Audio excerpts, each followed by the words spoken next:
Amados irmãos, a paz do Senhor. Sei perfeitamente que o nosso áudio de ontem tirou de cada um dos irmãos muitos sorrisos, né? Muitos sorrisos. Mas Paulo era muito objetivo, direto, claro e específico. Muito bem, Paulo então falou da obrigação de um pastor não permitir que o pecado se prolifere dentro da igreja e atacar o pecado de frente, conversar com pecadores e exortá-los, trabalhando para que eles deixem de forma séria todo o seu erro. Segundo lugar, Paulo falou de uma realidade muito, mas muito difícil no primeiro século. Nós tínhamos no primeiro século, na época em que essa carta foi escrita, um grande número de viúvas dentro da igreja. E a questão é, como é que é? Cuida dessas viúvas, não cuida? Paulo então nos trouxe elementos muito interessantes que servem para nos fazer entender sobre teologia assistencialista. Em primeiro lugar, se cuida dos domésticos da fé para depois se cuidar do povo lá de fora. Então, em primeiro lugar, os domésticos da fé, depois do povo lá de fora. Segundo lugar, verifica-se quem está precisando. Se ajuda naquele momento. Mas, obviamente, tem forças físicas, coloca o indivíduo para trabalhar. Quem não trabalha, que não coma. Bota o indivíduo para trabalhar e ganhar o seu pão de cada dia. Agora, se o indivíduo trabalha, ganha o pão de cada dia e não sabe administrar, aí é dose. Aí é difícil. Tem que saber administrar e tem que saber viver com o que se tem. Muito bem. Não pode mais trabalhar. Tem uma idade avançada. Ou então uma doença muito difícil. Excelente. Tem família?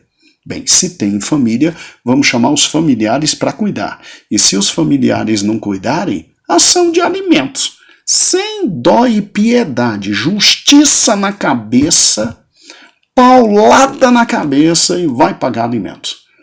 Não tem parentes, não tem ninguém que cuide, então a igreja deve sim cuidar deste desamparado até o final da sua vida. Entretanto, ele tem que ficar dentro da igreja cuidando 24 horas das coisas do Senhor. Das coisas do Senhor. É assim que se faz a teologia do assistencialismo dentro da igreja. É isso que Paulo ensinou, principalmente quanto às viúvas. Agora, Paulo manda Timóteo também tratar algo muito interessante. E aqui eu posso imaginar a cara de Timóteo diante da igreja.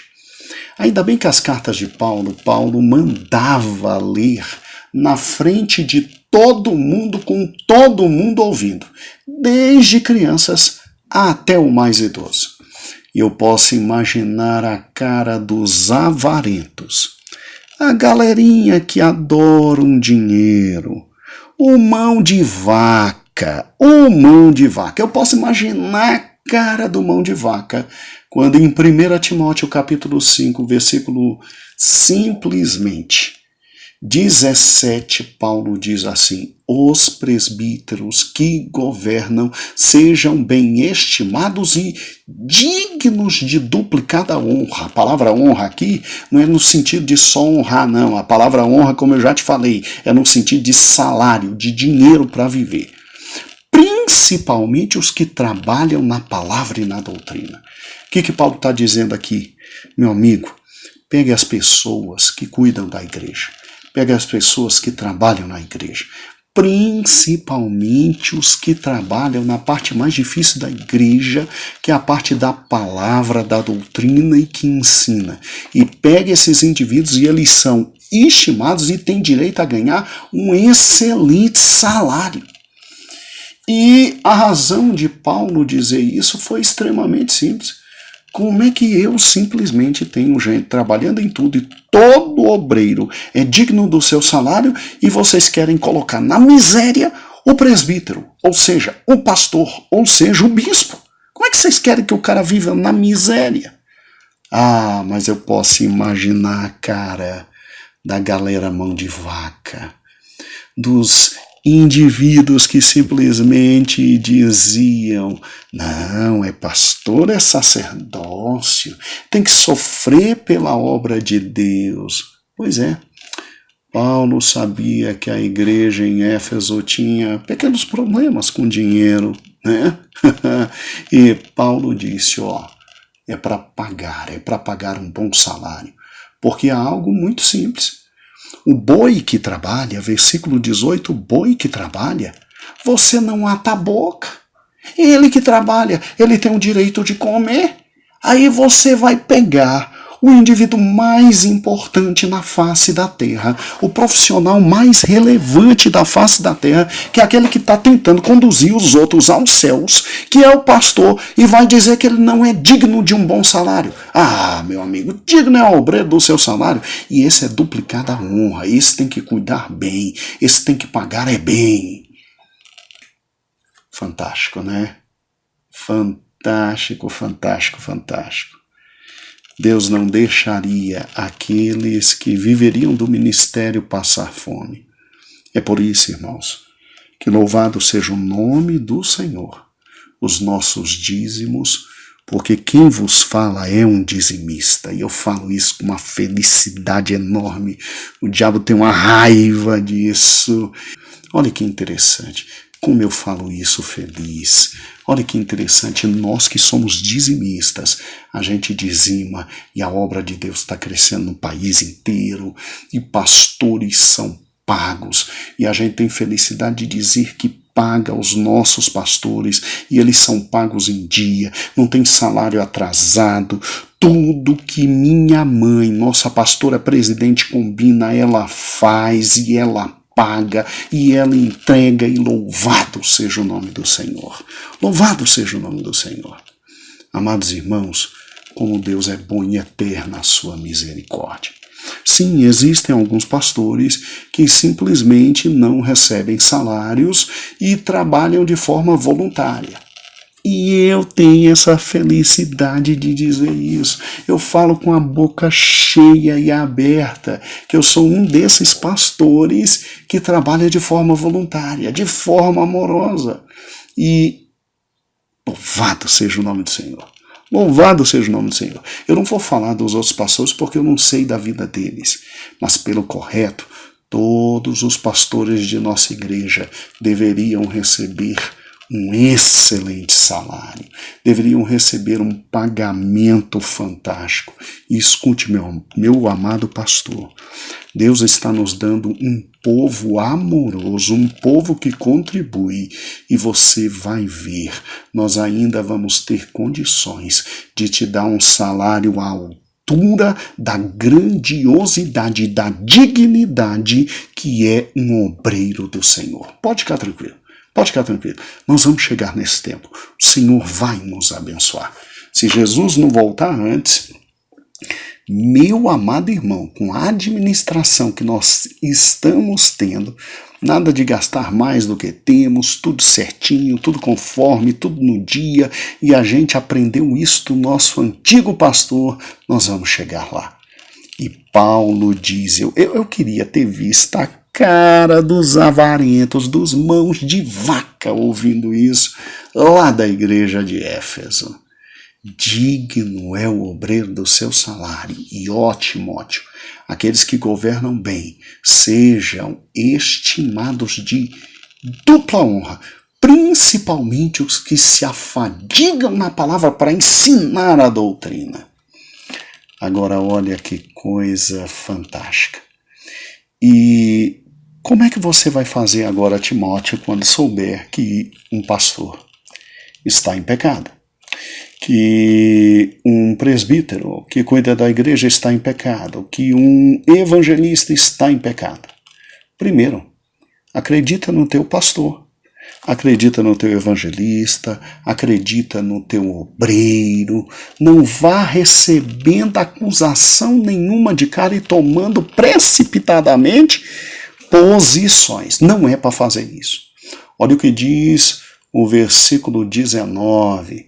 Não aceites acusação contra os presbíteros. Toda vez que alguém vier te falar contra um desses que trabalha na casa do Senhor e é pastor e é presbítero, chama 2 a 3 testemunhas, confere os fatos, vê o que está acontecendo, permite ao presbítero e ao pastor que se defenda diante de todos. E se realmente as acusações forem realmente verdadeiras, aí, Timóteo, versículo 20, repreende-o na presença de todos, porque o pecado dele é muito pior, para que todos tenham temor. Então, meu querido e amado pastor que está na frente de uma igreja, não vá recebendo todo tipo de mentira contra o teu auxiliar. Simplesmente não vá dando bola à voz do diabo que se levanta, não. Sim, nós sabemos que existem muitos erros. Nós sabemos que temos obreiros que são difíceis. E nós sabemos que temos obreiros que nem desconfiávamos daquilo que chegou a nós. Mas antes de tomar qualquer providência, investigue o fato. Chame 2 a 3 testemunhas daquele fato. Porque se o indivíduo vem te falar e não tem testemunha nenhuma, coloque o pé atrás. Coloque o pé atrás, porque o maior acusador de todos nós é o diabo. Mas se ele tem testemunhas de gente que viu, de gente que conheceu, de gente que entendeu, por gentileza, chame o presbítero, chame o pastor, chame todo aquele que está na frente, converse, exponha, deixe que ele se defenda. E depois, ore e tome as posições que são necessárias, mas não seja apressado. Amados irmãos, por fim, 3 grandes conselhos são dados ao querido pastor novato, e que se forem seguidos por nós, pastores um pouco mais experientes, teremos uma vida muito grande, maravilhosa, no ministério. Olha o versículo 22, como é fundamental. A ninguém imponhas precipitadamente as mãos. Ou seja, você, amado pastor de igreja, não seja precipitado para simplesmente ordenar ao ministério qualquer um. Está querendo ordenar por quê? É o maior dízimo da igreja? Está querendo ordenar por quê? Porque é filho do teu grande amigo? Está querendo ordenar por quê? Porque ele é talvez o mais carismático dentro da igreja? Será que esse indivíduo tem todas as qualidades do obreiro que o próprio apóstolo Paulo falou no capítulo anterior? Você se lembra dessas qualidades? Está lá em 1 Timóteo 3. Ele tem que ser irrepreensível, marido de uma mulher, única mulher, vigilante, sóbrio, honesto, hospitaleiro, apto a ensinar, não dado ao vinho, não espancador, não cobiçoso, não cheio de torpe ganância, moderado, não avarento, que controle a sua casa, tendo todos em sujeição. Isto para o ministério da palavra. Agora, olhe que interessante. E para o ministério exatamente da nossa querida diaconia, ou seja, para o ministério do serviço. 1 Timóteo 3:8 diz, da mesma sorte que os diáconos sejam honestos, não de língua doble, não dada ao vinho, não cobiçosos, não de torpe ganância, e que primeiro sejam provados e depois que sirvam, se forem irrepreensíveis e se tiverem mulheres honestas, não maldizentes, não linguarudas, não olhudas, aí sim que vá para o ministério. Que vá para o ministério. Então presta atenção quando Paulo diz a Timóteo, não te precipites e não bota a mão em ninguém precipitadamente. Ele está dizendo, prova antes todo mundo para depois me trazer para a consagração. Não participe dos pecados alheios. Não seja conivente com a maldade. Não seja conivente com a língua grande dentro da igreja. Não seja conivente com a maldade. Não seja conivente com nada que há de errado. E o mais importante, conserva-te a ti mesmo puro. Coração puro, olhos puros, caminho puro, fala absolutamente pura. Conserva a ti mesmo puro. E aí, depois desses 3 conselhos, que bastaria só esses 3 para termos quase que uma convenção inteira, né, irmãos? Quase que uma convenção inteira. Aí Paulo dá 2 conselhos, assim, experiência de mais velho para mais novo, pessoais, para ajudar Timóteo. O primeiro é, olha, a região que você está, a água aí é imprestável, meu amigo. Então não toma só água. Ela está te fazendo mal. A água lá era realmente de péssima qualidade. E aí Paulo simplesmente diz, olha, mistura um pouco de água com vinho para pelo menos diminuir todos os teus problemas de estômago. E não é porque Timóteo estava tomando água que tinha problema de estômago, não. Timóteo tinha problema de estômago por ser pastor. Meu amigo, gastrite é o mínimo que um bom pastor tem. Pode ficar tranquilo, tá? E aí, o remédio na época era esse. Se fosse hoje, talvez Paulo dissesse, olha, vai e compra um omeprazol e toma um omeprazol, meu amigo. E vai no médico. Versículo 24 e 25 é fantástico. Eu acho que aqui Paulo está ajudando seu filho nos momentos mais difíceis do ministério. Quando um chega e fala mal do outro e não tem testemunhas, e como é que é? Será que realmente esse indivíduo fez tudo isso de errado? Porque se tem testemunha fica mais fácil de corrigir. Não tem testemunha, será que esse indivíduo fez isso tudo de errado? Meu amado pastor, Deus não é Deus de confusão e Deus é Deus que mostra absolutamente tudo. Não se preocupe. Quem é bom, as boas obras se manifestarão sempre. E quem é mau, as más obras virão. Mesmo que ele tente esconder, as más obras vêm à tona. Olha o que diz o versículo 24. Os pecados de alguns homens são manifestos, procedendo do juízo. Então tem gente que peca, tem gente que deixa aquilo às claras, vem o juízo e aí você, Timóteo, vai e conserta. Agora, em alguns casos se manifestam depois, porque o cara é sorrateiro, o cara é malandro, o cara é pilantra, o cara esconde os seus pecados. Pode ficar tranquilo, um dia isso vem à tona. Porque com Deus ninguém brinque, de Deus ninguém zomba. E creia, Timóteo. Por mais que você esteja tendo um problema local e não consiga resolver porque não tem testemunhas, é a palavra de um e a palavra do outro, creia que um dia toda a verdade virá à tona. Porque, assim como as boas obras sempre são manifestas, as más obras também um dia vêm à tona. Porque com Deus não se brinca. Sabe, irmãos, eu paro e penso, realmente a função de pastor ela é extraordinária.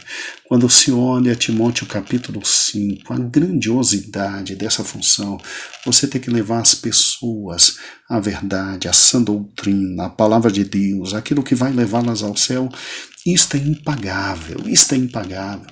Mas não obstante impagável, Deus te dá autoridade para você com amor corrigir a vida alheia. E você sabia que são poucos que se rebelam depois que você com amor os corrige? Você sabia? Eu já passei por muitas experiências como essa e tive a oportunidade de conversar com a pessoa e corrigi-la. E graças a Deus a pessoa simplesmente voltou ao caminho da fé. Poucos são aqueles que foram embora, a maioria retornou. E é uma alegria enorme você ver a pessoa recuperada, a pessoa livre do pecado, a pessoa cheia do Espírito, a pessoa trabalhando na igreja. Não há o que pague isso. Mas não obstante não haver o que pague isso, Paulo ainda diz, olha, você que trabalha e administra as coisas, tem o direito a receber dobrado salário. E você que se afadiga na palavra, porque você tem dois grandes tipos de ministro. Você tem aquele ministro que cuida literalmente das coisas da igreja, que cuida, que administra, que faz orçamento, que paga salário e etc. Esse pobre coitado, Deus o ajude. E você tem um outro ministro que cuida da parte da palavra e do ensino. Todos esses dois têm o direito de receber, segundo Paulo. Então, mesmo que você não receba nada, já é algo fantástico você levar vidas a Cristo. E se o Senhor ainda te dá a possibilidade de honrosamente viver com um salário honroso e ainda levar pessoas a Cristo, então não há nada mais fantástico do que ser um pastor de uma igreja. E aí coloca uma coisa no coração. Cuida direitinho da questão assistencialista. Cuida de você, porque você simplesmente não pode ter 3 erros. Você não pode precipitadamente colocar a mão, você não pode ser conivente com pecados alheios e você não pode abrir mão da pureza. E não se preocupe, o Deus de toda a verdade sempre trará à tona toda a verdade. Deus te abençoe. Amanhã estaremos juntos, encerrando 1 Timóteo, no capítulo 6. Deus te abençoe.